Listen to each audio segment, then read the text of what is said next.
পাট বেচাকেনার জন্য বিখ্যাত টাঙ্গাইলের যুগনি হাট।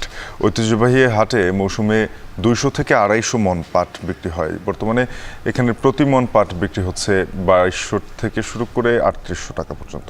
টাঙ্গাইলের যুগনি হাট থেকে পাট বেচাকেনার খবর জানিয়েছেন সহকর্মী কাউসার আহমেদ।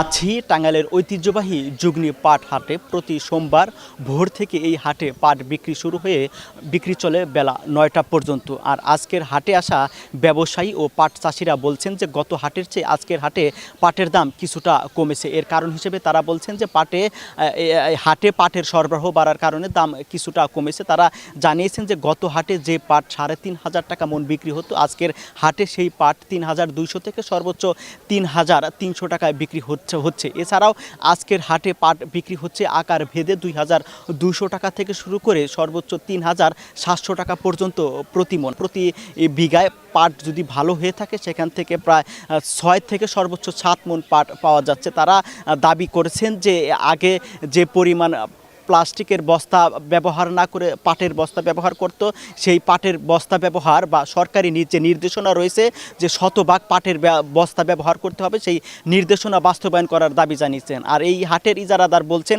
যে আগে এই হাটে যেখানে 1 থেকে 1,500 মন পাট বিক্রি হতো, কিন্তু সেই আশেপাশের পাটের আবাদ কমে যায়, এই হাট তার জৌলুস হারিয়েছে। এখন মৌসুমে প্রতি হাটে 2 থেকে 250 মন পাট বিক্রি হচ্ছে, যার আনুমানিক বাজার মূল্য 6 থেকে সর্বোচ্চ 8 লাখ টাকা। আর এছাড়াও এই টাঙ্গাইলের কৃষি কর্মকর্তা বলছেন যে চলতি মৌসুমে প্রায় 20,000 হেক্টর জমিতে 2,31,000 বেল্ট পাট উৎপাদন হবে। তো এই ছিল টাঙ্গাইলের যুগনির হাট থেকে পাট বিক্রির সবশেষ তথ্য।